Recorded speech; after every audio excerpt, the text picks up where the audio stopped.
हमारे विकास के पठानकोट को। आमीन, हालेलुया।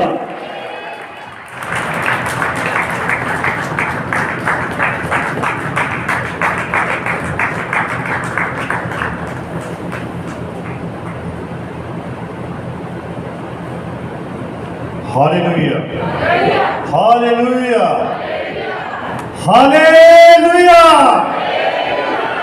हालेलुया। शैतान के गढ़ टूट चुके हैं, शैतान के गढ़ टूट चुके हैं और विश्वास करते हैं कि प्रभु यीशु मसीह अब यहां पर हमारे बीच में है। Hallelujah, hallelujah. और मैं उस महान परमेश्वर का धन्यवाद करता हूं कि जिसने हमें यहाँ पर इस स्थान पर इकट्ठा किया। और बेशक समय काफी बीत चुका है, लेकिन फिर भी मैं ये विश्वास करता हूं कि जो मसीह की दुल्हन है वो वचन के लिए हमेशा प्यासी रहती है। हालेलुया। और मैं ये विश्वास करता हूं कि यहाँ पर मसीह की दुल्हन है, मसीह के लोग हैं जो हमेशा उसके वचन को सुनने के लिए, ग्रहण करने के लिए हमेशा तैयार रहते हैं। सिर्फ मेरी एक छोटी सी गुजारिश है बहनों से और भाइयों से। मैं जानता हूं कि गर्मी का मौसम है और वचन का समय है, और यही वो समय होता है जिस वक्त हालात जो विपरीत होते हैं। और अगर ठंडा मौसम होता तो हम बड़े आराम के साथ बैठे होते, लेकिन हालात कैसे हैं? विपरीत हैं। वचन के इस वक्त उलट है कि मौसम ठंडा होता, अगर यहाँ पर आराम के साथ बैठे होते तो हम वचन का पूरा आनंद मानते। लेकिन दुल्हन जो है वो हमेशा कठिन समय में ही अपने आप को प्रकट करती है, और आपने अपने आप को बस वचन के साथ बनाए रखना है। और जब आप अपने आप को वचन के साथ बनाए रखेंगे, मैं विश्वास करता हूं कि आप बरकत के अधिकारी जरूर होंगे, और आप अपनी अपनी बरकत को, अपनी अपनी आशीष को जरूर ही लेकर जाएंगे। Hallelujah, hallelujah. तो क्या हम सभी तैयार हैं? हम सभी उस महान परमेश्वर के कलाम को सुनने के लिए तैयार हैं? अपने हृदयों को खोल लीजिए, अपने मनों को खोल लीजिए, और बस हमारा ध्यान, हमारा कान, हमारा मन, हमारे विचार सिर्फ आप वचन की ओर होने चाहिए। भाई जी ने बहुत अच्छा प्रचार किया, दबा दबा कर, है ना, हिला हिला कर। ये बरकत लेनी है आपने, और बरकत सिर्फ खुदा के कलाम के साथ मिलती है। हालेलुया। तो आइए हम ज्यादा समय ना लेते हुए, मैं चाहता हूं कि जिनके पास अपनी अपनी बाइबल है वो अपनी अपनी बाइबल को खोलेंगे और इब्रानिया की पुस्तक 10 अध्याय और उसकी 19 आयत से लेकर 25 आयत तक हम पढ़ेंगे। इब्रानिया की पुस्तक 10 अध्याय 19 आयत से लेकर 25 आयत तक हम इसको पढ़ेंगे। इसीलिए हे भाइयों, जब हमें यीशु के लहू के द्वारा उस नए और जीते मार्ग से पवित्र स्थान में प्रवेश करने का हियाव हो गया है, जो उसने पर्दे अर्थात अपने शरीर में से होकर हमारे लिए अभिषेक किया है, और इसीलिए कि हमारा ऐसा महान याजक है जो परमेश्वर के घर का अधिकारी है, तो आओ हम सच्चे मन और पूरे विश्वास के साथ और विशेष और विवेक का दोष दूर करने के लिए हृदय पर छिड़काव लेकर और देह को शुद्ध जल से धुलवाकर परमेश्वर के समीप जाएं।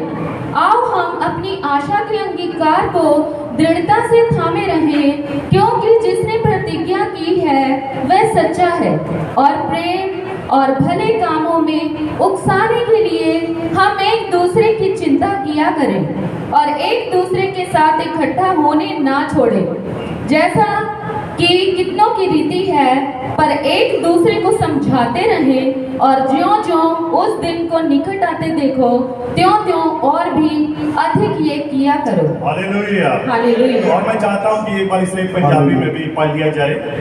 ਉਪਰੰਤ ਹੈ ਪ੍ਰਭੂ, ਜਦ ਸਾਨੂੰ ਯਿਸੂ ਦੇ ਲਹੂ ਕਾਰਨ ਪਵਿੱਤਰ ਸਥਾਨ ਦੇ ਅੰਦਰ ਜਾਣ ਦੀ ਦਲੇਰੀ ਹੈ, ਅਰਥਾਤ ਉਸ ਨਵੇਂ ਅਤੇ ਜਿਉਂਦੇ ਰਾਹ ਥੀ ਜਿਹੜਾ ਉਹਨੇ ਪੜਦੇ ਮਾਨੋ ਆਪਣੇ ਸਰੀਰ ਥਾਣੀ ਸਾਡੇ ਸਾਰਿਆਂ ਲਈ ਖੋਲਿਆ। ਅਤੇ ਜਦੋਂ ਸਾਡਾ ਇੱਕ ਮਹਾਜਾਜਕ ਹੈ ਜਿਹੜਾ ਪਰਮੇਸ਼ਰ ਦੇ ਘਰ ਦੇ ਉੱਤੇ ਹੈ, ਤਾਂ ਆਓ ਅਸੀਂ ਸੱਚੇ ਦਿਲ ਅਤੇ ਪੂਰੀ ਨਿਸ਼ਚਾ ਨਾਲ, ਜਦੋਂ ਸਾਡੇ ਦਿਲ ਅਸ਼ੁੱਧ ਅੰਤःਕਰਨ ਤੋਂ ਛਿੜਕਾਉ ਨਾਲ ਸ਼ੁੱਧ ਹੋਏ ਅਤੇ ਸਾਡੀ ਦੇਹੀ ਸਾਫ਼ ਪਾਣੀ ਨਾਲ ਨਲਾਈ ਗਈ, ਨੇੜੇ ਜਾਈਏ। ਅਸੀਂ ਆਸ ਦੇ ਸੱਚੇ ਇਕਰਾਰ ਨੂੰ ਤਕੜਾਈ ਨਾਲ ਫੜੀ ਰੱਖੀਏ, ਕਿਉਂਕਿ ਜੇ ਤੇ ਵਾਅਦਾ ਕੀਤਾ ਹੈ ਉਹ ਵਫਾਦਾਰ ਹੈ ਅਤੇ ਪ੍ਰੇਮ ਆ ਸ਼ੁਭ ਕਰਮਾਂ ਲਈ ਉਭਾਰਨ ਨੂੰ ਅਸੀਂ ਇੱਕ ਦੂਜੇ ਦਾ ਧਿਆਨ ਰੱਖੀਏ ਅਤੇ ਆਪਸ ਵਿੱਚ ਹੀ ਇਕੱਠੇ ਉਹਨੂੰ ਨਾ ਛੱਡੀਏ, ਜਿਵੇਂ ਕਈਆਂ ਦਾ ਦਸਤੂਰ ਹੈ, ਸਗੋਂ ਇੱਕ ਦੂਜੇ ਨੂੰ ਉਪਦੇਸ਼ ਕਰੀਏ। ਅਤੇ ਇਹ ਓਨਾ ਹੀ ਵਧੀਕ ਹੋਵੇ ਜਿੰਨਾ ਤੁਸੀਂ ਦੇਖਦੇ ਹੋ ਭਈ ਉਹ ਦਿਨ ਨੇੜੇ ਆਉਂਦਾ ਹੈ। Hallelujah, hallelujah, hallelujah. आइए हम सभी अपने सिर को झुकाएंगे, आंखों को बंद करेंगे और छोटी दुआ में जाएंगे। महान स्वर्गीय पिता प्रभु यीशु मसीह, मैं दिल से तेरा धन्यवाद करता हूँ प्रभु, खास करके प्रभु इस सुंदर समय के लिए, जबकि प्रभु तेरे पवित्र वचन को पढ़ा गया है प्रभु, जो तेरे मुंह के शब्द हैं, तेरे मुंह की बातें हैं, तेरे मुंह का कलाम है, और ये तेरे लोगों के लिए, तेरी दुल्हन के लिए, इसके प्राणों के लिए अति आवश्यक है पिता। होने पाए कि आज का वचन इनके लिए बेहतरी, तरक्की, आशीष के लिए ही हो मेरे पिता। तू दया कर, कृपा कर, मदद कर, सहायता कर। प्रार्थना सुन, कबूल कर। प्रार्थना प्रभु यीशु मसीह के नाम से मांगते हैं, आमीन, आमीन, आमीन। आमीन। आप सभी बैठ सकते हैं। God bless you. और आपका साथ चाहिए, बीच में आपने भाइयों ने, बहनों ने आमीन शब्द जरूर बोलते रहना है। Hallelujah, hallelujah. और सबसे पहले मैं धन्यवाद करना चाहता हूं हमारे पास्टर प्रकाश मसीह जी का, जिनको प्रभु हमारा परमेश्वर बहुतायत के साथ इस्तेमाल कर रहा है। और मैं इनके लिए, इनकी कलीसिया के लिए प्रभु के आगे दुआ करता हूं कि प्रभु इन्हें बड़ी बरकत दे, बड़ी आशीष दे। और जितने भी खुदा के दास, महान दास आए हैं, यहाँ पर बैठे हुए हैं, दूर दूर से आए हैं, और इन सभी को भी और इनकी कलीसियाओं को, इनकी सेवकाई को प्रभु आकाश की खिड़कियां खोल के बरकत दे। God bless you. हालेलुया। और मैं वचन की ओर मुड़ना चाहता हूं, और इससे पहले मैं अपनी चर्च की तरफ से, जिसका नाम witness of Jesus and time message Pathankot है, तो चर्च के सभी भाई बहनों के ओर से आप सभी को जय मसीह की। God bless you. Hallelujah, hallelujah.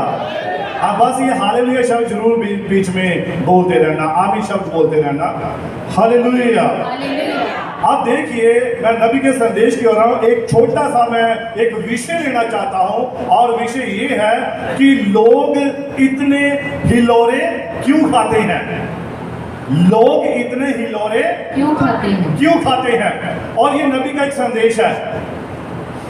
और why are people toast about, जो लोग हैं ये इतने हिलोरे क्यों खाते हैं। और आप जानते हैं हिलोरे कौन खाता है?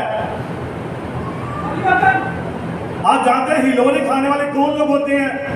आप अगर दुनियावी तौर पर देखें, सांसारिक तौर पर देखें, हिलोरे खाने वाले शायद जिसने कुछ नशा किया हो, वो हिलोरे खाता है, यहाँ से वहां डोलता है, यहाँ से वहां जाता है।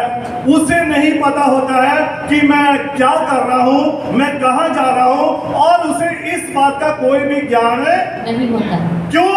क्योंकि उसके दिमाग के ऊपर किसी और का प्रभाव है, इसीलिए वो क्या करता है, वो हिलोरे खाता रहता है।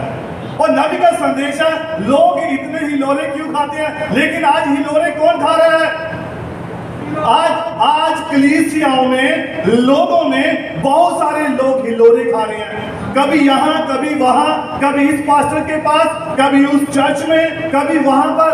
नबी कहता आज लोग जो है वो हिलोरे खा रहे हैं, घूम रहे हैं, और उन्हें नहीं पता लग रहा है कि हमारे लिए सही स्थान परमेश्वर का चुना हुआ कौन सा है। हालेलुया। आज लोग उस स्थान को पहचानने में चूक कर रहे हैं। हालेलुया। और दूसरा जो मैं एक प्रेरणा लेना चाहता हूं वो है कि प्रभु यीशु मसीह के साथ संगति करने से आपको क्या आशीष मिलती है। ये जो विषय है इब्रानियों मैंने जो पढ़ाया है, इसमें यीशु मसीह हमारा एक ऐसा महायाजक है जो कहां प्रवेश कर गया? अति पवित्र स्थान में प्रवेश कर गया। हालेलुया।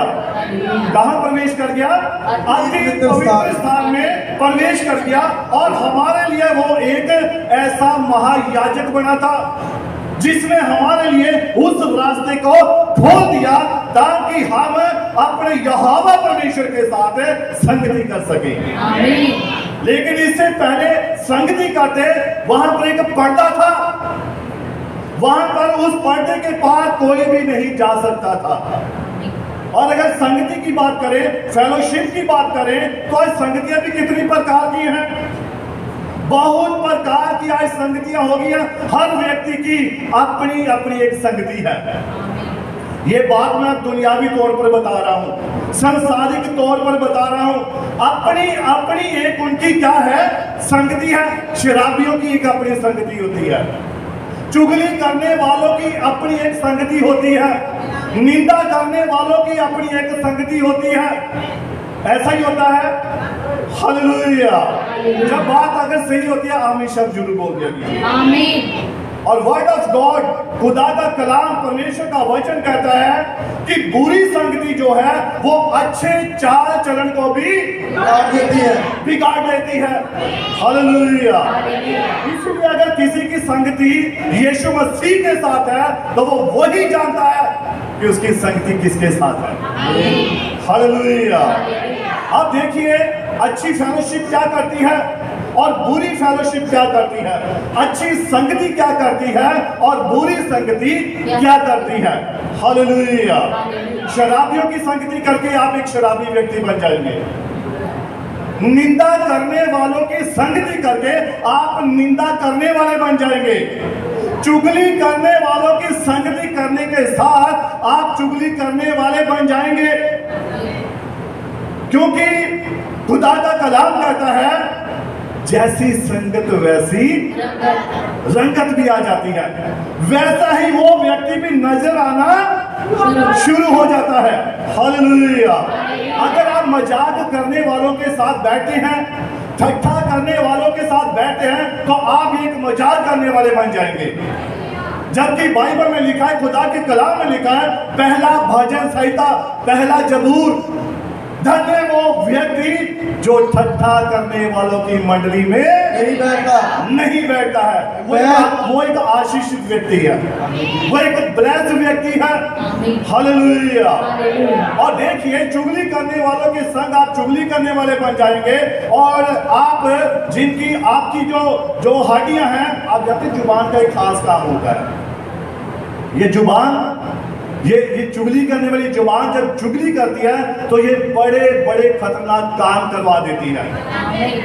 आप जानते हैं कि जुबान में तो कोई हड्डी होती नहीं, लेकिन हड्डियों को तुड़वा देती है। 32 दांतों के बीच में रहती है और अपने आप को इतना संभाल कर रखती है कि ये इतनी चालाक है कि खुद अपने आप को बचाती है, लेकिन अगले की, दूसरे व्यक्ति की हड्डियों को आ देती है। ये निंदा करने के कारण होता है, ये चुगली करने वालों की संगति के कारण होता है। हालेलुया। इसलिए निंदा करने वालों की संगति में आप भी निंदा करने वाले ही बन जाएंगे। और भी कई बातें हैं जो आपके चाल चलन को बिगाड़ सकती है। हालेलुया।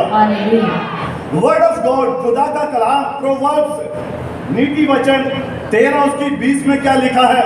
वहां पर लिखा है, बुद्धिमानों की संगति कर तो तू भी बुद्धिमान बन जाएगा। बात संगति की है, फेलोशिप की है। हमारी संगति किसके साथ है? आज हमें इस बात को पता लगाना है। क्या मेरी संगति सही व्यक्ति के साथ है? क्या मसीह के साथ मेरी संगति है? क्या मैं चर्च में जब जाता हूं तो क्या मसीह मुझ में नजर आता है? जब मैं चर्च के बाहर होता हूं तो क्या मसीह मुझ में नजर आता है? आज हम इस बात को परखेंगे, हम इस बात को देखेंगे कि क्या मसीह के साथ हमारी संगति है। हालेलुया। आप देखिए, आप अपने आसपास बहुत से ऐसे व्यक्तियों को, लोगों को देख सकते हैं, जैसी उनकी संगति होती है वैसी ही उनके चेहरे पर उनका स्वभाव जो होता है, उनका जो कैरेक्टर होता है वो वैसा ही बन जाता है और वो वैसे ही दिखाई देने लगते हैं। अगर एक व्यक्ति चोरों की संगति करता है ना, वो शक्ल से ही चोर नजर आना शुरू हो जाएगा। ऐसा ही होता है। अगर एक शराबी व्यक्ति शराबियों के साथ बैठता है तो वो शक्ल से ही शराबी नजर आना शुरू हो जाएगा। आपको पूछना भी नहीं पड़ेगा, भाई आप शराब तो नहीं पीते हैं? तो वो उसका चेहरा, उसका स्वभाव, वो ही उसकी जो संगत है वो ही बता देगी कि ये एक शराबी व्यक्ति है। हालेलुया। अब देखिए, सबसे महत्वपूर्ण जो संगति है वो कौन सी है? और हमारे युग के नबी ने कहा है, इन सब संगतियों में से सबसे ज्यादा और महत्वपूर्ण संगति प्रभु यीशु मसीह के साथ है। ये सबसे महत्वपूर्ण संगति यीशु मसीह के साथ है। कल जब मैं एक पास्टरों के बीच में प्रचार कर रहा था और उनके बीच में जब प्रचार कर रहा था तो वहां पर मैंने एक विषय लिया था कि यहोवा परमेश्वर कहता है कि मैं तुम्हारा यहोवा परमेश्वर पवित्र हूं और तुम भी अपने सारे ही चाल चलन में पवित्र बनो। ये खुदा की एक मांग है। किसके पास उसकी ये मांग है? अपने लोगों के पास, अपनी कलीसिया के पास, अपने लोगों के पास, अपनी दुल्हन के पास। ये उससे मांग करता है कि जैसे मैं पवित्र हूं तो हालेलुया बनो। हालेलुया। तो जब ये प्रचार हुआ तो वो पास्टर पेंटिकॉस्टल थे और वो एकदम सुन्न होकर बैठे हुए थे और उन्होंने ना इधर देख रहे थे ना उधर देख रहे थे। जब प्रचार हो रहा था तो सभी के कान जो थे, सभी की जो आंखें थी वो वचन की ओर लगी हुई थी। Hallelujah, hallelujah. बरकत पाने का यही एक तरीका है, वचन पर कान लगाइए, वचन पर ध्यान दीजिए। क्या बोला जा रहा है, क्या कहा जा रहा है, उस पर ध्यान दीजिए। हालेलुया। तभी आपकी संगति जो है वो संपूर्ण होती है। आमीन। ऐसा ही होता है। वरना ऐसा ना कि बैठे तो आप चर्च में हैं, आप कह रहे कहाँ हो, फोन आता है, अरे भाई मैं प्रचार सुनना हूं, लेकिन जब पूछो क्या सुना, पता नहीं, याद नहीं रहा क्या था। फिर संगति किसके साथ थी? आपने क्या सुना, आपने क्या ग्रहण किया? जब आप जहां पर बैठे हैं, आपका मन, आपका तन, आपका ध्यान, आपकी आंखें, आपके सोच, आपका विचार वही होना चाहिए। हालेलुया। अब फिलिप्पियों की पत्री 2:5 में लिखा है, जैसा मसीह यीशु का स्वभाव था वैसा ही तुम्हारा भी स्वभाव हो। अब यीशु मसीह का स्वभाव कैसा था? क्या झगड़ने वाला था? क्या निंदा करने वाला था? क्या चुगली करने वाला था? यीशु मसीह का स्वभाव रूहानी था, उसका स्वभाव आत्मिक था और जो भी वो बात करता था उसे प्रमाणित करके दिखाता था। Hallelujah, hallelujah. अगर आप सचमुच में यीशु मसीह के साथ संगति करते हैं तो आपके अंदर यीशु मसीह का स्वभाव नजर आना चाहिए, है ना? लोग दूर से कहें कि ये यहोवा परमेश्वर के बेटे और बेटियां हैं। आमीन। हालेलुया। अब देखिए, फेलोशिप क्या करती है, संगति क्या करती है, यह संगति ना करने का क्या असर होता है, इससे आपको क्या कमी हो सकती है। और नबी ने इसके बारे में बताया है और मैं आपको बताना चाहता हूं कि जब कभी अगर आपको आग जलानी होती है तो आपको कितनी लकड़ियों की जरूरत होती है? नेचुरली कम से कम 2, 3, 4, 5 है ना, इतनी लकड़ियों की जरूरत होती है। और जब इतनी लकड़ियां होती हैं, आग जलती है, तो आग जो है लगातार जलती रहती है। और ये लगातार आग किसकी वजह से जलती है? लकड़ियों की संगति के कारण, क्योंकि वो इकट्ठी हैं। हालेलुया। अब देखिए, तो आपको लकड़ियों की जरूरत होती है। जब आप 2 या 3 लकड़ियों को जलाते हैं तब आग जो है वो जलती है। और देखिए, ये आपका आत्मिक जीवन है। वचन की अनक में, वचन की आग में हमें हमेशा जलते रहना है। हालेलुया। और देखिए, परंतु आप उस जलती हुई लकड़ियों में से अगर एक लकड़ी को बाहर निकाल दो तो क्या होगा? उस लकड़ी का क्या हाल होगा? वो लकड़ी धुआं मारना शुरू हो जाएगी, वो लकड़ी सड़ना शुरू हो जाएगी, वो दूसरों को क्या करेगी? तंगी देगी, परेशान करेगी। उसके धुएं से क्या होगा? क्यों? क्योंकि वो लकड़ी धुआं दे रही है, आंखों को नुकसान पहुंचा रही है। ऐसे ही एक विश्वासी होता है, जब वो संगति से अलग हो जाता है, उसके जीवन में खुदा का कलाम निकल जाता है, तो वो इसी प्रकार से सड़ना शुरू हो जाता है, इसी प्रकार से धुआं मारना शुरू हो जाता है। और एक दिन क्या होता है? ठंडा हो जाता है। तो संगति क्या करती है? संगति आपको वचन में बनाए रखती है, संगति आपको वचन में तरोताजा रखती है।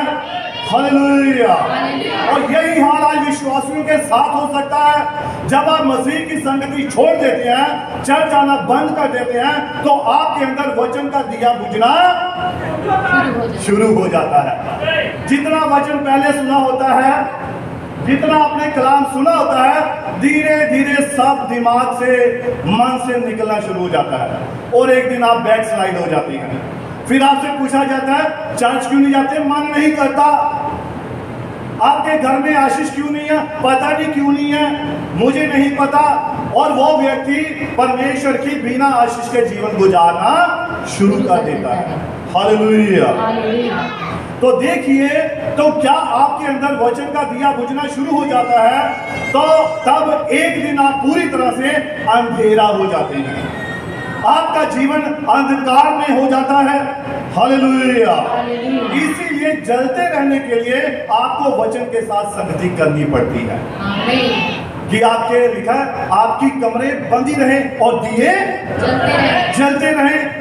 वचन, जब वचन का तेल आपके अंदर जाता है, वो आपको क्या करता है? तरोताजा बनाए रखता है, आपको हमेशा चौकन्ने बनाए रखता है। और ये वचन का काम है। वचन हमेशा ताजगी देता है, वचन आपके जीवन में एक नई उमंग लेकर आता है, वचन आपको हमेशा खुदा के समीप लेकर आता है, वचन आपके जीवन में बड़े बड़े आश्चर्य करता है। और ये तब होता है जब वचन के साथ संगति होती है। हालेलुया। हालेलुया। आप ध्यान दें, हमारे युग के नबी ने कहा है कि एक मसीही क्या नहीं करता है। ध्यान से सुनिए इस बात को। एक मसीही व्यक्ति, एक सच्चा मसीही व्यक्ति वो क्या नहीं करता है? नबी कहता है वो हिलोरे नहीं खाता है, वो कभी डोलता नहीं है। इसका कारण क्या है? क्योंकि वचन उसके मन में है, वचन उसके मुंह में है, वचन उसके चारों तरफ है, इर्द गिर्द है। इसीलिए वो व्यक्ति कभी डोलता नहीं है, वो हमेशा वचन को पहल देगा। हर बात में, हर काम में वचन को ही पहल देगा। हालेलुया। हालेलुया। और देखिए, एक नबी कहता है एक मसीही इधर उधर हिलोरे नहीं खाता है। एक मसीही व्यक्ति ये नहीं करता कि पहले परमेश्वर की आराधना करे फिर बाद में झगड़ा करे। ऐसा करता है एक मसीही व्यक्ति? नहीं करता। एक मसीही व्यक्ति आग बबूला नहीं होता है। एक मसीही व्यक्ति को गुस्सा नहीं आता है, अगर आता है तो वो अपने आप को कंट्रोल करता है। क्यों? क्योंकि उसे कंट्रोल करने वाला पवित्र आत्मा है। हालेलुया। एक मसीही हमेशा वचन पर टिका होता है, उसके पांव कभी डगमगाते नहीं है। भजन संहिता 119 और उसकी 5 आयत में लिखा है, तेरा वचन मेरे पांव के लिए दीपक और मेरे मार्ग के लिए उजियाला है। ऐ यहोवा परमेश्वर, मेरे कदमों को तेरे वचन के ऊपर जमा दे, ताकि कोई भी बदी मुझ पर हुकूमत न करने पाए, आमीन। कोई भी गलत बात मुझ पर हुकूमत न करने पाए। इसलिए ऐ यहोवा, मेरे कदमों को तेरे वचन के ऊपर स्थिर कर दे, जमा दे।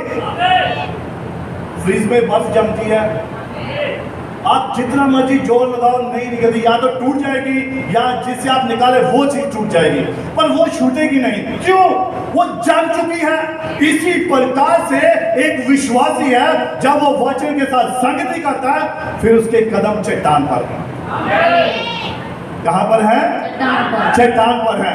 फिर वो कभी टूटता नहीं है, वो कभी घबराता नहीं है। हालात कैसे भी क्यों ना हो, परिस्थितियां कैसी भी क्यों ना हो, चाहे गर्मी हो, चाहे सर्दी हो, चाहे महंगाई हो, चाहे कैसा भी मौसम की ना हो, कैसे भी घर के हालात की ना हो, वो कभी भी शैतान नहीं है। Hallelujah, hallelujah. और नबी कहता है, एक मसीही जानता है कि चाहे बीमारी आए, चाहे रोग आए, चाहे परेशानी आए, एक मसीही, एक सच्चा विश्वासी जानता है कि उसका परमेश्वर सामर्थी है। उसका भरोसा अपने यहोवा परमेश्वर के ऊपर है। हालेलुया। एक सच्चा विश्वासी जानता है, एक मसीही जानता है कि चाहे भूख हो, प्यास हो, महंगाई हो, दुख हो, मृत्यु हो, और ना ही कोई चीज मुझे मसीह के प्रेम से अलग कर सकती। Hallelujah, hallelujah. ये आयत बड़ी अच्छी लगती है मुझे। कोई भी चीज मसीह के प्रेम से अलग नहीं कर सकती। और उसने वहां पर सब कुछ गिना दिया है, चाहे वो आकाश में है, चाहे पृथ्वी में है, चाहे पृथ्वी के नीचे है, यहां तक मौत भी मसीह के प्रेम से अलग नहीं कर सकती। Hallelujah, hallelujah. नबी कहता है, क्योंकि एक विश्वासी का लंगर मसीह के ऊपर टिका होता है। आमीन। एक विश्वासी का लंगर कहाँ टिका होता है? सीख। नबी ने एक बड़ी अच्छी वर्सेस उसने आयतें बोली हैं, मैं आपको पढ़कर सुनाना चाहता हूँ, ध्यान से सुनिए। नबी अपने संदेश में कहता है कि जीते जी, यीशु मसीह के बारे में बात कर रहा है, जीते जी उसने मुझसे प्रेम किया। जब यीशु मसीह जीवित था तो उसने मुझसे क्या किया? प्रेम किया। मरा तो उसने क्या किया? मेरा उद्धार किया। आमीन। मरकर उसने मेरा क्या किया? उद्धार किया। उद्धार किया। और दफन हुआ तो मेरे पापों को मुझसे दूर ले गया। हालेलुया। तो लिखा, जब वो जी उठा तो मुफ्त में मुझे युगानुयुग का जीवन दे दिया। Hallelujah, hallelujah. और किसी दिन वो आ रहा है जिसमें अपनी महिमा में स्थिति में आ रहा है। Hallelujah, hallelujah. नबी कहता है, अब ध्यान दीजिए, नबी कहता है मसीह को मानने वाले दो प्रकार के लोग हैं। कितनी प्रकार के? दो प्रकार के लोग हैं। एक जो दिमागी तौर पर मसीह को मानते हैं, और एक जो है वो हृदय से मसीह को मानते हैं। हालेलुया। अब ये देखना आपने है, परखना आपने है कि हम दिमागी मसीह हैं या हम मन से मानने वाले मसीह हैं। Hallelujah, hallelujah. और अब देखिए, जो दिमाग से मानने वाले मसीह होते हैं वो भी चर्च में आते हैं, वो भी चर्च में आकर दुआ करते हैं, वो भी चर्च में आकर गीत गाते हैं, वो भी चर्च में आकर हर काम करते हैं। हालेलुया। पर देखिए, नबी कहता है ये सिर्फ अपने विचारों से, अपने दिमाग से, अपने ज्ञान से और अपनी समझ के द्वारा मसीह को मानते हैं। किसके द्वारा? अपनी समझ के द्वारा, अपने विचारों के द्वारा और अपने ज्ञान के द्वारा या अपने अनुभव के द्वारा मसीह को मानते हैं। हालेलुया। जैसे कि इनका एक बौद्धिक ज्ञान होता है, 25 दिसंबर, गुड फ्राइडे, ईस्टर, ये कुछ ऐसे त्योहार हैं, ये दिमागी तौर पे बैठे होते हैं, फिट है, बस इसी दिन चर्च में जाना है, उसी दिन हमारा मसीह चर्च में मिलेगा, उसी दिन मसीह के साथ हम संगति कर सकते हैं। लेकिन नबी कहता है ये कभी कभार क्या होता है, ये ऐसे लोग क्या करते हैं, ये साल में 2-3 बार ही चर्च में जाते हैं। इनकी मसीह के साथ संगति नहीं होती है। किसके साथ? दिमाग के साथ, विचारों के साथ, अपने मन के साथ करते हैं। हालेलुया। या इन्हें कब मसीह याद आता है? जब कभी इनके मोहल्ले में, इनके गांव में या इनके वार्ड में जब कोई पास्टर आ जाता है, तब इन्हें याद, अच्छा ये पास्टर जी है, मुझे याद है, हाँ मैं चर्च जाने वाला हूँ। तब उसे याद आता है मैं भी एक मसीही हूँ। चलो पास्टर जी मिल गए, चलिए पास्टर जी घर में आकर दुआ कीजिए। ये दिमागी तौर पर मानने वाले मसीह हैं। जब पास्टर नजर आ गया, घर में ले गए। नहीं तो चाहे पास्टर चर्च में बुलाता रहे, आओ संगति करो, आओ चर्च में आओ, अपनी आशीषों को लो, अपनी बरकत को लो, अपने उद्धार को लो, अपनी मुक्ति को लो, तब कोई ध्यान नहीं है, तब कोई संगति नहीं है। हालेलुया। और ये सिर्फ अपने दिमाग से चलने वाले हैं, और ये पास्टर को पकड़कर अपने घर में लेके जाते हैं और अपने लिए दुआ करवाते हैं। सोचते हैं कि शायद हमने मसीह का काम पूरा कर दिया, हमने वचन को पूरा कर दिया। वचन कहता है कि सेवकों का दुगना आदर करो, तो हमने आदर कर दिया भाई, है ना। 100, 50, 500 दान चंदा दे दिया, हमने आदर कर दिया, हमने रिस्पेक्ट कर दी। हालेलुया। और नबी कहता है ये हिलोरे खाने वाले लोग होते हैं जो एक जगह कभी भी टिक कर नहीं बैठते हैं। ये कभी उधर कभी उधर, और देखिए यहां से आराम नहीं मिला तो किसी दूसरे पास्टर को पकड़ लेते हैं। इस चर्च में आराम नहीं मिला, चंगाई नहीं मिली, तो वो किसी दूसरे चर्च में चले जाते हैं। ये हृदय से मानने वाले विश्वासी नहीं है, ये दिमागी तौर वाले विश्वासी हैं। Hallelujah, hallelujah. काम नहीं हुआ, चर्च बदल लिया। बच्चा नहीं मिला, चर्च बदल लिया, है ना। पास्टर ने दुआ की पर कुछ संतान नहीं मिली, गर्भ का फल नहीं मिला, चलो दूसरे पास्टर के पास जाते हैं। सुना उसने बहुत दुआएं की हैं, उसने बहुत प्रार्थनाएं की हैं, और वहां वो उनकी विशेष पूरी होती है, वहां चले जाते हैं। कच्चे विश्वासी हैं ये। और मैं बात कर रहा था, पास्टर ने जब प्रचार किया मुझे बड़ा अच्छा लगा। मेरे मन में ये विचार आया, हन्ना जो थी, हन्ना को जो उसका पति था, वो कितनी बार उसे वो देता था? दो बार, है ना। 2 बार उसे वो जो क्या बोलते उसे, मुझे नाम नहीं उसका आ रहा, पंजाबी में बता दो। हाँ जी, दुगना हिस्सा। वो अपनी पत्नी हन्ना को दुगना हिस्सा देता था, है ना। तो आज यहाँ पर आपको डबल मिल रहा है। पहले भी आपने प्रचार सुना, अब फिर से प्रचार सुनिए। ये क्या है? ये खुदा की आशीष है। हालेलुया। ये खुदा की बरकत है। Hallelujah, hallelujah. और देखिए, परंतु जो मन से चलने वाले हैं, परंतु जो हृदय से अनुभव पाए हुए विश्वासी होते हैं, वो सिर्फ और सिर्फ मसीह के वचन को देखते हैं। क्या देखते हैं? मसीह के वचन को देखते हैं। वो सिर्फ अपनी मुक्ति को देखते हैं, वो सिर्फ अपने उद्धार को देखते हैं, और वो सिर्फ यीशु मसीह को देखते हैं। इसके अलावा उन्हें और कुछ भी नजर नहीं आता है। जितना मर्जी आप उन्हें कह दो, वहां कुछ नहीं होगा। आप इधर चलो, उनके ऊपर कोई असर नहीं होगा। क्यों? वो वचन में पक्के हैं। वो दिल से चल रहे हैं, मन से चल रहे हैं, हृदय से चल रहे हैं। क्यों? क्योंकि वो वचन पर टिके हुए हैं। हालेलुया। अब देखिए, नबी कहता है, हबूक नबी की पुस्तक में 3 उसकी 7 में लिखा, इनके लिए तो हिलोरे खाना नहीं है, और ना ही ये कभी हिलोरे खा सकते हैं। कारण क्या है? यहां पर लिखा है कि चाहे अंजीर के वृक्ष में फूल ना लगे, ना दाखलताओं में फल लगे, जलपाई के वृक्ष से सिर्फ धोखा पाया जाए, और खेतों में अन्न ना उपजे, भेड़शालाओं में भेड़ बकरियां ना हो, और थानों में गाय बैल ना हो, तो क्या होगा? क्या होगा इनके लिए? और ये कहते हैं जो हृदय से मानने वाले हैं, तो भी मैं यहोवा के कारण आनंदित और मगन रहूंगा। इनके मुख से ये आवाज आती है, कोई बात नहीं, हमारे बागों में फल लगे चाहे ना लगे, भेड़शालाओं में भेड़ें हो चाहे ना हो, लेकिन फिर भी हम यहोवा के कारण आनंदित और मगन रहेंगे।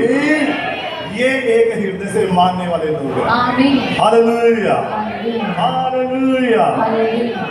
और देखिए नबी कहता है फिर आप हिलोरे नहीं खाते हैं, आप इधर उधर नहीं भटकते हैं। क्यों? क्योंकि आपका लंगर मसीह पर है।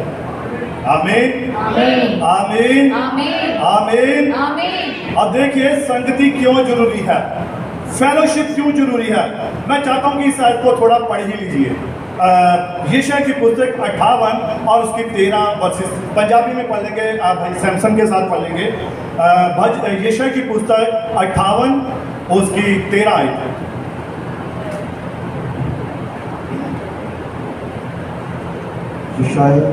यशायाह 58 उसकी 13 वर्सेस, पुराने नियम में। जे तू शब्द ਲਈ ਆਪਣੇ ਪੈਰ मेरे पवित्र दिन में अपनी पौड़ी पूरी कर तो रोके। और देखिए खुदा का कलाम क्या कह रहा है, अगर तू अपने पांव को कहां जाने से रोके? विश्राम दिन में खुदा के भवन में जाने से रोके। हाँ पढ़िए। जे तू सब तू उत्तम ਅਤੇ ਯਹੋਵਾ ਦਾ ਪਵਿੱਤਰ ਦਿਨ ਆਦਰਵੰਤ ਆਖੇ। हाँ जी पढ़िए। ਜੇ ਤੂੰ ਆਪਣੀਆਂ ਚਾਲਾਂ ਤੇ ਨਾ ਚੱਲ ਕੇ, और यदि तू विश्राम दिन में यानी सब्त के दिन में, जिस दिन आप सभी चर्च में इकट्ठा होते हैं, उस दिन की बात मैं कर रहा हूं, उस दिन आपको यहोवा के उस पवित्र दिन को अशुद्ध करने का कोई भी अधिकार नहीं है। यह खुदा का कलाम कह रहा है। आप सुनिए ध्यान से, पढ़िए। ਅਤੇ ਯਹੋਵਾ ਦਾ ਪਵਿੱਤਰ ਦਿਨ ਆਦਰਵੰਤ ਆਖੇ। और यहोवा का पवित्र दिन कैसा कहे? आदर के योग्य कहे। हाँ जी। ਜੇ ਤੂੰ ਆਪਣੀਆਂ ਚਾਲਾਂ ਤੇ ਨਾ ਚੱਲ ਕੇ, और इस दिन तू अपनी चालों पर, अपनी योजनाओं पर नहीं चलना है। पढ़िए। ਅਤੇ ਆਪਣੀ ਪੌੜੀ ਨੂੰ ਪੂਰਾ ਨਾ ਕਰਕੇ, और अपने मन की इच्छा का पूरा ना करके, ਨਾ ਆਪਣੀਆਂ ਹੀ ਗੱਲਾਂ ਕਰਕੇ ਉਹਨੂੰ ਆਦਰ ਦੇਵੇ, और ना ही अपनी ही बातें बोल कर उसको आदर दे, ਤਦ ਤੂੰ ਯਹੋਵਾ ਵਿੱਚ ਮगन रहेगा। तब तू यहोवा के बीच में क्या होगा? मगन रहेगा। मगन रहेगा। जब तू अपनी मर्जी इस दिन पूरी ना करेगा, इस दिन तू चर्च में जाएगा, खुदा के भवन को आदर देगा, खुदा के दिन को आदर देगा, तब लिखा उस दिन यहोवा तुझे क्या देगा? आपको आशीष देगा। आपको ऐसी जगहों में, ऐसे स्थानों में लेकर जाएगा जहां पर आशीष ही आशीष होगी। हालेलुया। और भजन संहिता 133 उसका 1 में लिखा है कि भाई लोग आपस में मिले रहें, क्या संगति में, खुदा के भवन में, मसीह के प्रेम में मिले रहें। ये संगति है, फेलोशिप। किसके साथ? मसीह के साथ। कहां पर हो सकती है? उसके भवन में, उसके वचन के साथ। हालेलुया।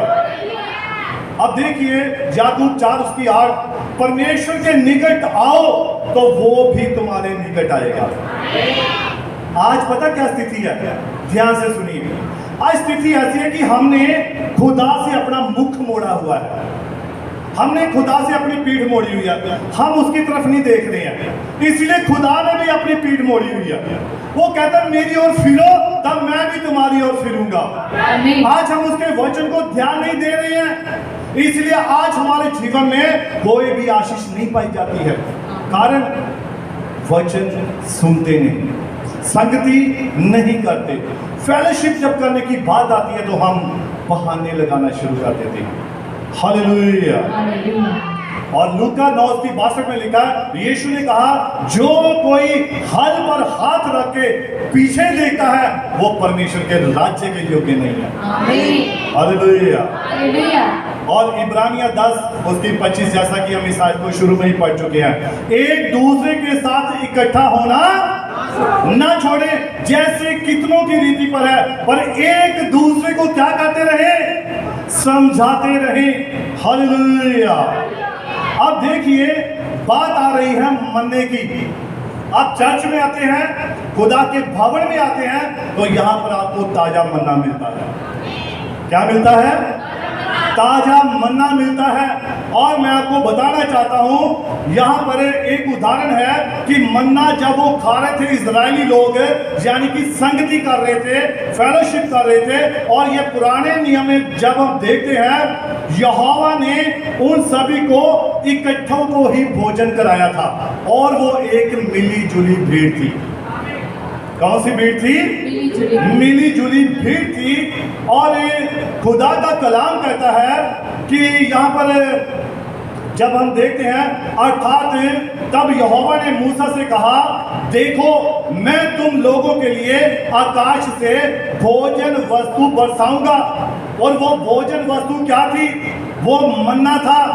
मन्ना यानी कि खुदा का कलाम, खुदा का वचन, जो कहां पर आपको मिलता है? सिर्फ यीशु मसीह की संगति करने से। Hallelujah, hallelujah. नबी कहता वहां पर कोई गरीब कोई अमीर व्यक्ति नहीं था, वहां पर सभी एक बराबर थे। जब मन्ना आ रहा था सभी बराबर मन्ना खा रहे थे। ऐसा नहीं था कि किसी ने अगर 4 कटोरी ले गया तो उसके परिवार के जन कितने थे? 3, तो उसने सोचा मैं 4 के ले जाता हूं, लेकिन जब उसने घर में जाकर नापा तो कितना निकला? 3 ही निकला। तो जिसने कम लेकर गया तो उसने सोचा अरे छोड़ो मैं नहीं खाऊंगा, मेरे बच्चे खा लेंगे। तो वो जब घर में लेकर गया तो उसके मान लीजिए 4 थे, वो 3 लेकर गया। तो लेकिन जब घर में नापा तो कितने निकले? 4 ही निकले। खुदा कभी पक्षपात नहीं करता, वो कभी पक्षपात नहीं करता, वो सभी को बराबर ही मन्ना देता। वो ऐसा परमेश्वर नहीं है कि जो अपने लोगों से पक्षपात करे। Hallelujah, hallelujah. अब देखिए निर्गमन 16:4 में लिखा है, तब यहोवा ने मूसा से कहा, देखो मैं तुम लोगों के लिए आकाश से भोजन वस्तु बरसाऊंगा, और ये लोग प्रतिदिन बाहर जाकर भोजन इकट्ठा करेंगे, उससे मैं उनकी परीक्षा करूंगा। देखिए भोजन इकट्ठा करने जा रहे हैं, लेकिन जब भोजन इकट्ठा हो रहा है साथ में खुदा परीक्षा भी कर रहा है। हालेलुया। और ये मेरी परीक्षा क्या थी कि क्या ये मेरे हुक्मों को, मेरी व्यवस्था को मानते हैं या नहीं मानते हैं, ये परीक्षा थी। हालेलुया। और देखिए अर्थात कि यहोवा की संगति करने के लिए जब यहोवा कह रहा है, और 6वें दिन उसने क्या किया है?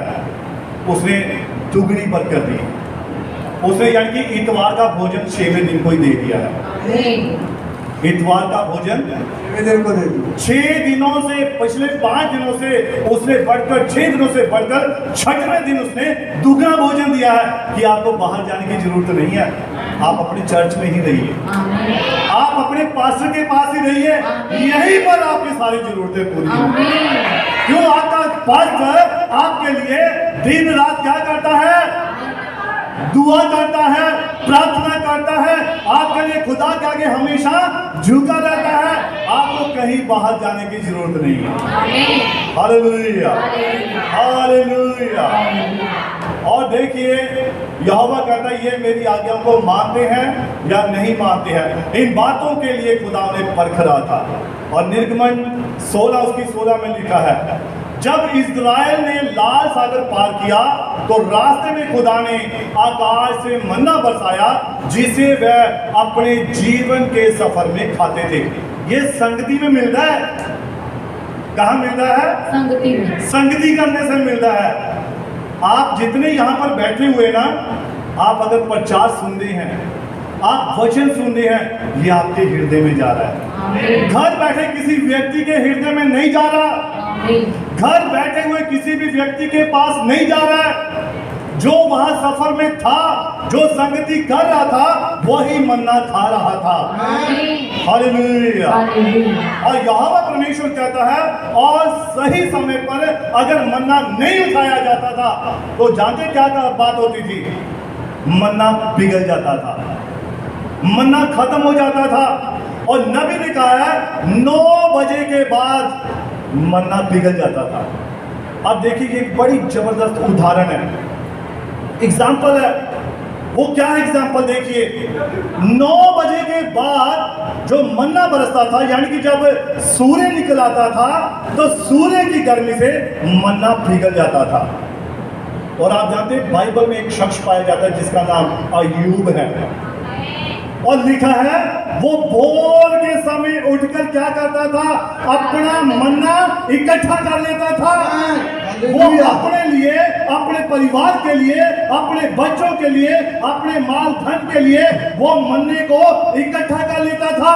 इसलिए खुदा ने उसे पूर्व देश में रहने वाले सब अमीरों से अमीर बना रखा था। ये किस कारण हुआ था?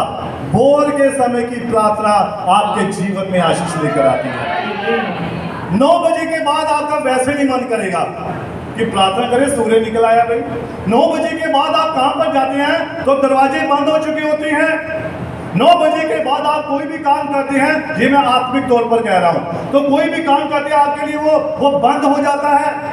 ऐसा नबी ने कहा है, 9 बजे के बाद मरना जो था वो गिरना बंद हो जाता था, और जो बड़ा होता था वो बिगड़ जाता था।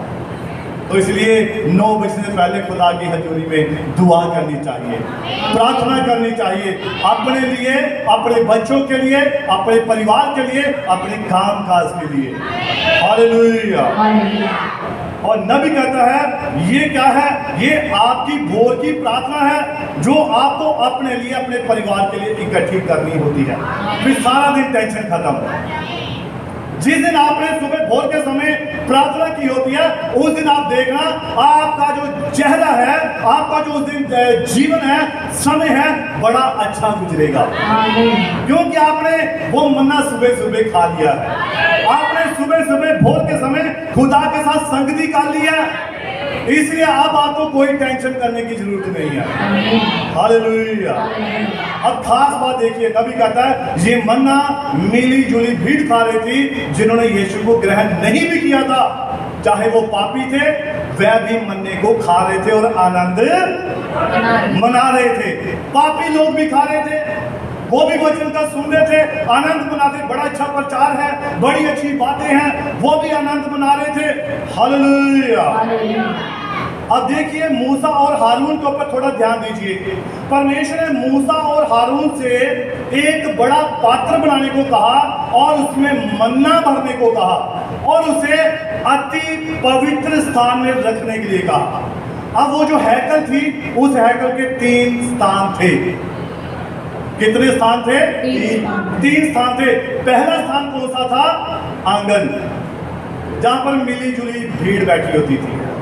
और उसके बाद एक दूसरा आता है, वो है पवित्र स्थान, जहां पर याजक होता था, जहां पर वो लोगों को रोशनी दे रहा था अंदर से उस चिरागदान से।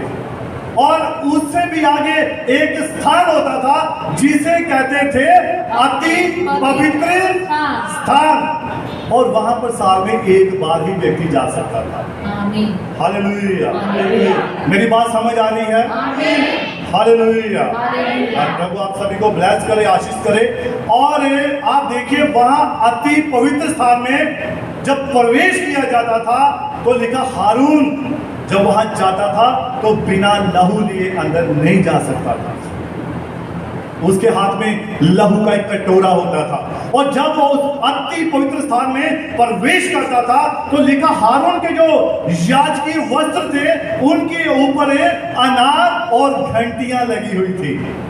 और जानते हैं उस अति पवित्र स्थान में जाने के लिए उसे कितनी कड़ी मेहनत करनी होती थी। उसे अपना कैरेक्टर शुद्ध रखना होता था, उसे हमेशा खुदा की संगति में बने रहना होता था, तभी वो अति पवित्र स्थान में प्रवेश कर सकता था। और लिखा जो अनार और जो घंटियां थी, जब हारून उस कटोरे को लेकर जाता था तो वो उसकी चाल लिखा है सीधी होनी चाहिए थी, बिल्कुल परफेक्ट होनी चाहिए थी। और जब वो अति पवित्र स्थान में जाता था, लिखा उसके कदम ऐसे कदम उसने रखने होते थे कि घंटियों से आवाज आए पवित्र पवित्र पवित्र। वो एक अति पवित्र स्थान था। अगर लेश मात्र भी उसके जीवन में, उसके कैरेक्टर में या उसके दिमाग में अगर कोई भी अगर विरोध या ईर्ष्या अगर निंदा थी तो वो वहीं पर मर जाता। खुदा की उपस्थिति में कोई भी ऐसा जन नहीं जा सकता भाई। Hallelujah hallelujah. और देखिए नबी कहता है जो व्यक्ति हमेशा मन्ना खाता है, उसके बारे में नबी ने क्या बताया है? जो हमेशा वचन सुनता है, वचन पर टिका रहता है, वचन को प्रकट करता है, उसके बारे में नबी कहता है कि क्या कभी आप ऐसे व्यक्ति के साथ मिले हैं जो हर समय मन्ना खाता है? मिले ऐसे व्यक्ति के साथ जो हमेशा आत्मा से भरा रहता है, जो हमेशा मन्ने को खाता है, मन्ने को प्रकट करता है, मन्ने को जीता है, मन्ने को दिखाता है कि मैं खुदा की उपस्थिति में रहने वाला एक व्यक्ति हूं? क्या कभी आप, नबी कहता है, ऐसे व्यक्ति से मिले हैं जो वहां हमेशा अंदर जाता है, खुदा की उपस्थिति में आता है? और नबी कहता है और वो व्यक्ति उस मन्ने का स्वाद ले चुका होता है और मन्ने पर ही अपनी जिंदगी बसर कर रहा होता है। उसका एक ही आधार है, वचन, कोई दूसरा आधार नहीं। माता पिता एक तरफ खड़े हो जाएं, पत्नी एक तरफ खड़ी हो जाए, बच्चे एक तरफ खड़े हो जाएं, हमारे पड़ोसी एक तरफ खड़े हो जाएं, हमारे रिश्तेदार एक तरफ खड़े हो जाएं, कोई आधार नहीं वचन के आगे, कोई नहीं है। यीशु मसीह ने खुद कह दिया, नए नियम में भी कह दिया इसने कि जो कोई मुझसे अधिक अपने माता या अपने पिता को या अपने बच्चों को प्रेम करता है वो मेरे योग्य नहीं है। हालेलुया। अब ऐसा नहीं करना कि अपनी पत्नी बच्चों को माता पिता को निरादर करना है, ऐसा नहीं है। ये आत्मिक बातें हैं। अगर वो आपको संगति करने से रोकते हैं, अगर वो चर्च आने से रोकते हैं, अगर वो आपको खुदा की हजूरी में आने से रोकते हैं, नबी कहता है छोड़ दो, फिर आप उन्हें छोड़ सकते हैं। फिर क्या कर सकते हैं? फिर चाहे पत्नी, चाहे बच्चे, चाहे माता पिता, चाहे भाई बहन है, अगर वो आपको संगति करने से रोकते हैं, वचन के आगे नबी कहता है दूसरा कोई भी आधार नहीं है, इसका कोई भी वो विकल्प नहीं है ना, इसकी ऑप्शन नहीं है कोई भी। अगर वचन है तो वचन ही है। Hallelujah, hallelujah. अब देखिए नबी कहता है वह व्यक्ति जो हमेशा वहां अंदर होता है, जो चर्च में आता है, जो वचन को सुनता है, वचन को मानता है, वो हमेशा एक जैसा बना रहता है। चाहे नबी कहता है फिर सोमवार हो, चाहे मंगलवार हो, चाहे बुधवार हो, चाहे वीरवार हो, वो शनिवार तक क्या एतवार तक भी एक साथ बना रहता है। उसके जीवन में बदलाव आता ही नहीं है।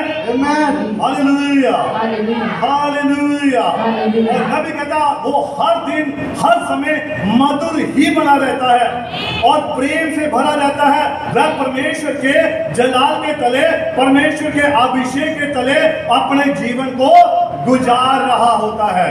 हालेलुया। अब मैं इसलिए नबी के संदेश में से पढ़ा नहीं रहा हूं और मैं इसलिए डायरेक्ट बोलता जा रहा हूं ताकि मैं इस संदेश को कवर कर सकूं। Hallelujah, hallelujah. वरना शायद आप जानते होंगे मैं चर्च में जब भी प्रभु की कृपा से एक संदेश को देता हूं तो उसे कम से कम भी 5-5 हफ्ते या 6-6 हफ्ते, 7-7 हफ्ते लग जाते हैं। और ये सिर्फ उस प्रभु यीशु मसीह का अनुग्रह है। तो यहाँ पर हर चीज का ध्यान रखना होता है। हमारी बहनें हैं, बेटियां हैं, मेरे भाई हैं, पास्टर साहब हैं, गर्मी बहुत है, हर चीज का ध्यान रखना होता है।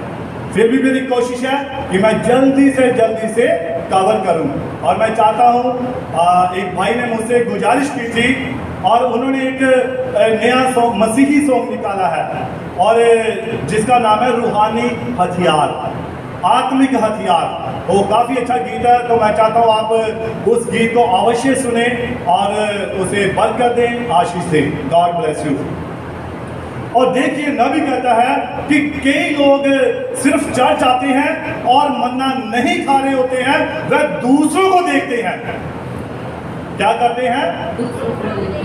चर्च में आते हैं, प्रचार हो रहा होता है, गवाहियां हो रही होती हैं, लेकिन कुछ लोगों का जो मन्ना नहीं खा रहे होते हैं, संगति नहीं कर रहे होते हैं, यहाँ पर बैठे तो होते हैं लेकिन दिल, उनका दिमाग, उनकी सोच कहीं और होते हैं। ऐसे लोग क्या कर रहे होते हैं? वो एक दूसरे के कपड़ों को देखते रहते हैं, वो एक दूसरे की कमियों को देखते रहते हैं, वो एक दूसरे को ऐसे देखते हैं कि जैसे ये यहाँ क्यों आ गया, इसे तो यहाँ नहीं होना चाहिए था, लेकिन वचन तो तुझे दोषी ठहरा रहा है भाई, तू तो खुद यहाँ पर बैठा नहीं है।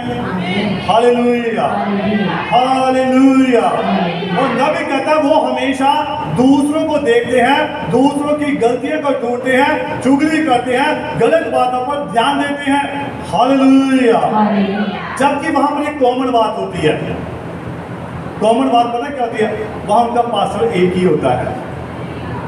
चर्च में एक ही पास्टर होता है ना, तो उनका एक ही पास्टर होता है और दोनों एक सी ही बाइबल उन्हें वो पढ़ रहे होते हैं। और लिखा परंतु एक लगातार रूप से सच्चा, नम्र और दीन बना रहता है। लेकिन दूसरा जो है वो कैसे होता है? वो कभी विश्वास में अंदर आ जाता है, कभी विश्वास में बाहर चला जाता है। हालेलुया। उसके जीवन में उतार चढ़ाव आते रहते हैं। ये वो दिमागी तौर वाले विश्वासी है, आत्मिक तौर वाले नहीं, दिमागी तौर वाले। हालेलुया। जबकि दोनों का एक ही पास्टर है और दोनों एक ही जगह पर संगति कर रहे होते हैं, एक साथ बाइबल पढ़ रहे होते हैं और एक ही मन्ना खा रहे होते हैं। परंतु आप ध्यान दें, एक के अंदर वचन प्रवेश कर चुका है और दूसरा अभी वचन के बाहर है। एक ही जगह में कैसे ये प्रभाव हो रहा है? किसके ऊपर निर्भर है? ये आप लोगों के ऊपर निर्भर है। वचन को अंदर लेकर जाना है या उसे साइड से निकाल देना, रास्ता देना। ठीक है भाई, साइड से निकल जाना। हालेलुया। अब देखिए, दोनों ही अनंत जीवन में विश्वास करते हैं, दिमागी तौर वाले भी और आत्मिक तौर वाले भी। दोनों ही अनंत जीवन पर विश्वास करते हैं, दोनों ही अनंत जीवन को पाना चाहते हैं। मगर एक पवित्र आत्मा के द्वारा बपतिस्मा पा चुका है और स्वर्ग के राज्य के अंदर है, परंतु दूसरा वाला अभी भी बपतिस्मा लेकर बाहर है। मैं यहाँ पर थोड़ा बपतिस्मे के ऊपर बोलना चाहता हूँ। मैं चाहता हूँ थोड़ा भाई सुनील 2 मिनट जल्दी से आ जाएंगे और नबी के संदेश में से मैं बपतिस्मे के ऊपर ही आपको थोड़ा सा बताना चाहता हूँ।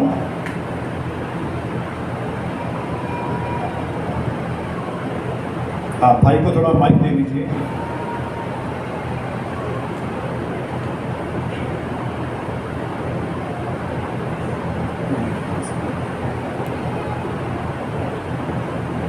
अब जब आप अपने पापों की क्षमा मांगते हैं, यहाँ पर सबसे पहले मैं आपको बताना चाहता हूँ बपतिस्मे के बारे में। बपतिस्मे के 3 स्टेप होते हैं। बपतिस्मे के 3 स्टेप है। पहला है, नबी ने कहा है धर्मी बनाना, है ना। दूसरा है पवित्रीकरण। तीसरा है पवित्र आत्मा का बपतिस्मा। अब हमने चेक करना है कि क्या हम इन तीनों स्टेप को पूरा कर चुके हैं या अभी तक हम पहले ही बपतिस्मे पर खड़े हैं, है ना। या पहले वाला ही अभी तक वही प्रभु यीशु मसीह के नाम में पापों की क्षमा का बपतिस्मा ले लिया और हम क्या वहीं पर ही खड़े हैं? क्या उसके आगे वाले स्टेप, उस स्टेप में हम प्रवेश कर चुके हैं? हमने इस बात को देखना, ध्यान से सुना इस बात को। वहां पढ़िए। या जब आपके पापों को क्षमा कर दिया जाता है, और जब आपके पापों को क्षमा कर दिया जाता है, तो तब आपने केवल यह किया है, और तब आपने केवल ये किया है कि आपने उन्हें दूर कर दिया है। आपने उन्हें दूर कर दिया है। परंतु जो काम आप करते हैं वे अभी भी यही मौजूद हैं। वो अभी भी वहां पर क्या है? मौजूद है। पढ़िए। ये शैतान की पुरानी जड़ है। ये कौन है? शैतान की पुरानी जड़ है। ये अभी भी वहीं पर मौजूद है। बहुत सारे लोग कहते हैं कि प्रभु यीशु मसीह के नाम में बपतिस्मा ले लो, पाप क्षमा हो जाएंगे। अब हमारा उद्धार हो चुका, हमारी मुक्ति हो चुकी, हम अब स्वर्ग के राज्य में अनंत जीवन में प्रवेश कर चुके। लेकिन नबी कहता है ये तो पहली ही प्रक्रिया है और पहली प्रक्रिया में अभी तक शैतान की जड़ मौजूद है। अभी तक आप पूरी तरह से, जब तक आप पवित्र आत्मा की आग का बपतिस्मा नहीं पा लेते, आप अभी तक सिद्ध नहीं हुए हैं। हालेलुया। अब आगे सुनिए, हाँ जी पढ़िए। यह अभी भी यही है, और ये जड़ अभी भी मौजूद है। ध्यान दे। हाँ, रुकना चाहता हूँ। देखिए वो जड़ मौजूद है, इसलिए तो वो पुराने पाप फिर से हम दोहरा देते हैं। हम वापस फिर लौटना चाहते हैं, हम वापस पुरानी बातों में जाना चाहते हैं। क्यों? क्योंकि वो जड़ अभी भी मौजूद है। लेकिन दिमागी तौर पर क्या है, हम तो प्रभु यीशु मसीह के नाम में पापों की क्षमा का बपतिस्मा ले चुके हैं, पाप माफ हो चुके हैं, लेकिन जड़ अभी भी मौजूद है। पढ़िए, ध्यान दें। हाँ जी। तब आप प्रायश्चित करते हैं, जब आप प्रायश्चित करते हैं और यीशु मसीह के नाम में बपतिस्मा लेते हैं, और यीशु मसीह के नाम में बपतिस्मा लेते हैं कि वह आपको आपके पापों की क्षमा प्रदान कर दे। कि वो आपको आपके पापों की क्षमा प्रदान कर दे। ध्यान रहे, और ध्यान रहे, इसके बाद पवित्रीकरण की प्रक्रिया शुरू होती है। इसके बाद कौन सी प्रक्रिया शुरू होती है? पवित्रीकरण की प्रक्रिया शुरू होती है। अब बहुत सारे लोग ना यही टिके हुए हैं, उन्हें मालूम नहीं है कि बपतिस्मे के आगे भी कोई प्रक्रिया है। बैप्टिज्म लेने के बाद अभी हमें पवित्रीकरण का भी जो है वो अधिकार पाना है, उस पवित्रीकरण में प्रवेश करना है। और लोग इसी गलत फहमी में प्रभु यीशु मसीह के नाम के बपतिस्मे पर टिक चुके हैं। फिर चाहे वो कोई भी क्यों ना हो, कोई भी क्यों ना हो, मेरी बात को समझ जाइए। चाहे वो, मैं स्पष्ट कर रहा हूं, चाहे वो फिर कोई पास्टर ही क्यों ना हो, वो अभी भी पवित्र, वो अभी भी बपतिस्मा पाया हुआ है, लेकिन जड़ अभी भी मौजूद है। उसके आगे भी प्रक्रिया है, और वो प्रक्रिया जो है वो पवित्रीकरण की है। पढ़िए, जो हमारे मस्तिष्क को या विचार को पवित्रता हेतु तैयार करती है। अब ध्यान से सुनिए, ये पवित्रीकरण क्या करता है? पवित्रीकरण हमारे जो दिमाग में खुराफाती विचार आते हैं, शैतान का सिंहासन है हमारे सिर में होता है। नबी ने भी कहा शैतान की कुर्सी कहां पर है? सिर में है। वो सिर को पकड़कर दिमाग को पकड़ता है। और लिखा है ये खुराफाती विचार तब भी आते हैं, और जब पवित्रीकरण होता है तो पवित्रीकरण की प्रक्रिया के द्वारा धीरे धीरे ये बातें खत्म होती हैं। हाँ पढ़िए, कि हम भला सोचें, कि हम भला सोचें, यह बुराई को हमसे दूर करती है। और पवित्रीकरण क्या करता है?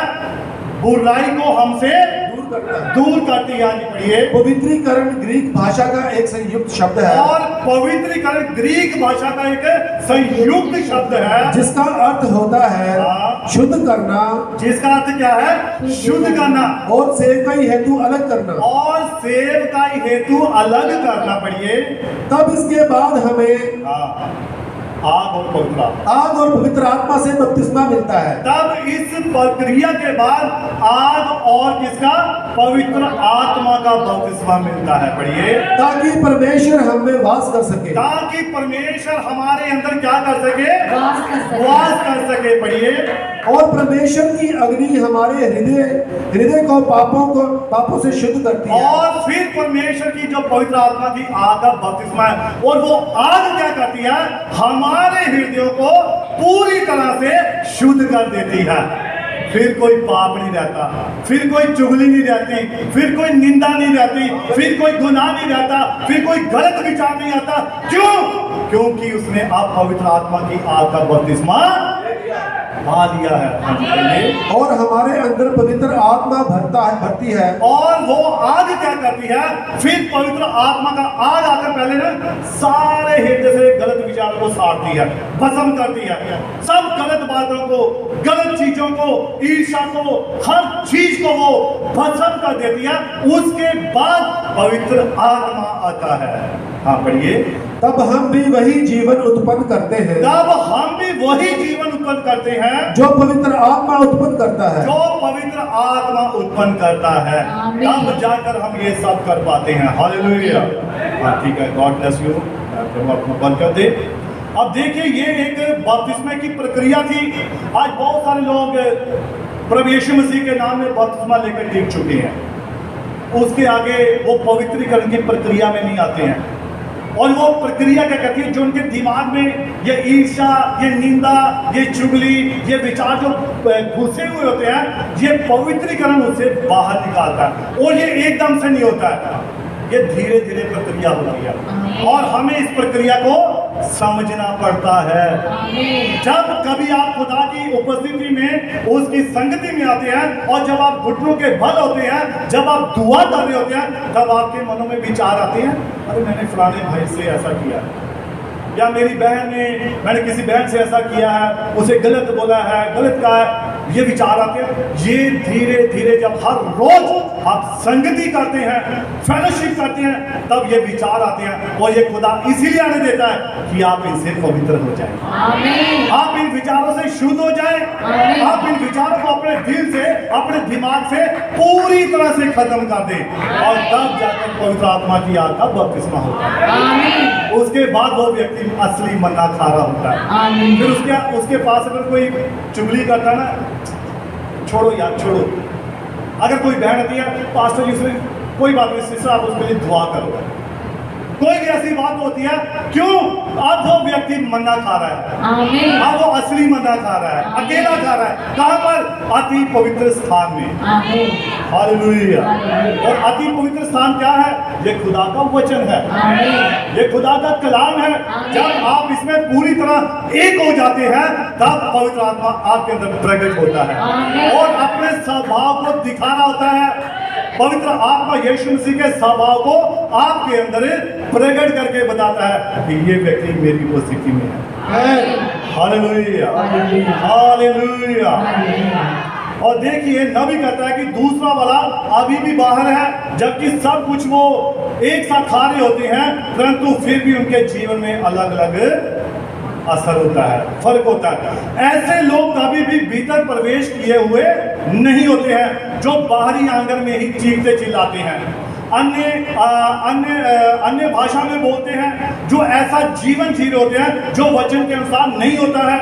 और भीतरी आंगन वाले क्या कर रहे होते हैं? उनका ध्यान इन बातों के ऊपर नहीं होता है, उनका ध्यान सिर्फ वचन पर होता है। Hallelujah, hallelujah. और जो आप देखिए, जब हारून जो था ना, लिखा जब वो भीतरी आंगन में चला जाता ना, भीतरी अति पवित्र स्थान में, उसके बाद पर्दा जो था वो बंद हो जाता था। अब जब हारून, जो हमेशा ध्यान से सुनना, बात को पकड़ना, हारून अब कहां पर है? वो अब अति पवित्र स्थान में है। और नबी कहता है अब हारून का नाता टूट चुका है। किससे? जगत से, संसार से, कलीसिया से। अब उसका ध्यान कहां पर है? सिर्फ खुदा की उपस्थिति में। और खुदा की उपस्थिति में कोई गलत विचार आ नहीं सकता, खुदा की उपस्थिति में कोई ईर्ष्या नहीं आ सकती। वहां पर हारून को तो एकदम शुद्ध रहना होता है, क्योंकि वो पवित्र आत्मा की आग का बपतिस्मा पा चुका है। हालेलुया। अब वो वहां पर मन्ना खा रहा है। वहां क्या है? नबी कहता वहां ताजगी है, वहां पर तरोताजगी है, वहां पर कोई भी चीज मुर्दा नहीं रह सकती है। और नबी ने जब बताया कि मूसा और हारून को कहा कि इस अति पवित्र स्थान में, यानी कि खुदा की उपस्थिति में, एक मन्ना कटोरा रखना और हारून की छड़ी रखना। और बाइबल तो बयान करती है, खुदा का कलाम कहता है कि जो हारून की छड़ी थी वो मरी हुई थी। कैसी थी? मरी हुई थी, सूखी हुई थी, उसमें कोई भी जान नहीं थी। जब मारते थे आवाज आती थी, कड़क टन की आवाज।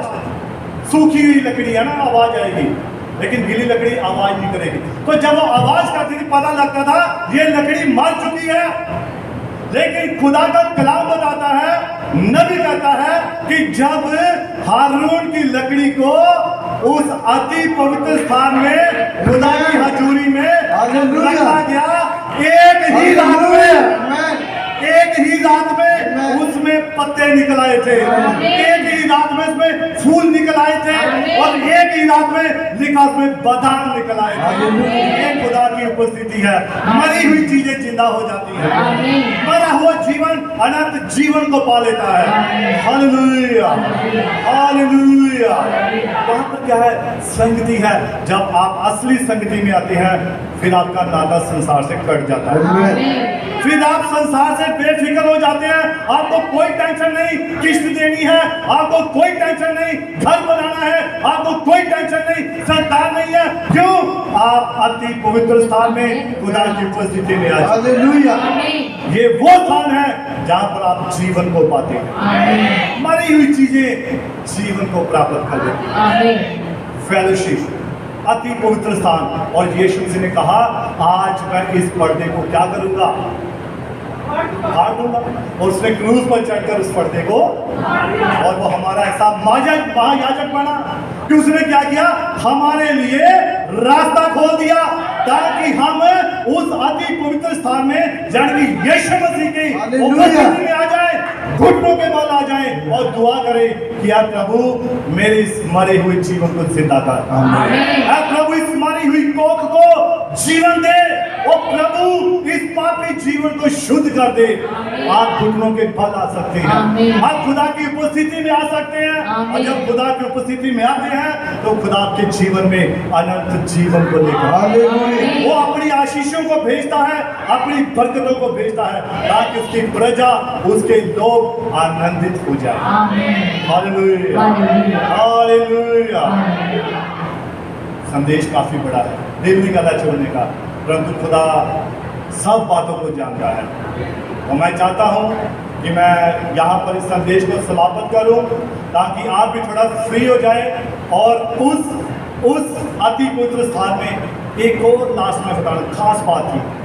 वहां पता क्या चीज थी, शेकीना ग्लोरी थी, वहां पर शेकीना महिमा थी। और जब खुदा की उपस्थिति में आते हैं तो खुदा अपने लोगों के ऊपर उस महिमा के बादलों को उंडेल देता है। और वो बादल अपनी दुल्हन के ऊपर है, खुदा ने भेजा हुआ है, और वो हमारे युग का नबी है, जिसने अपने वचन के द्वारा, अपने कलाम के द्वारा वो सारा प्रकाशन दिया है, ताकि हम उसकी उपस्थिति में आए और ईमानदारी के साथ घुटनों के बल रहें, उसके साथ संगति करते रहें, और अपने सेवकों को, अपने भाई बहनों को, अपने जितने भी कलीसिया के लोग हैं, एक दूसरे को आदर देते रहें, एक दूसरे को समझाते रहें। God bless you. प्रभु आप सभी को बड़ी बरकत दे, बड़ी आशीष दे, मेरी ओर से और हमारी कलीसिया की ओर से, सभी सेवादारों की ओर से आप सभी को जय मसीह। God bless you. बाकी समय हमारे पास्टर जी के पास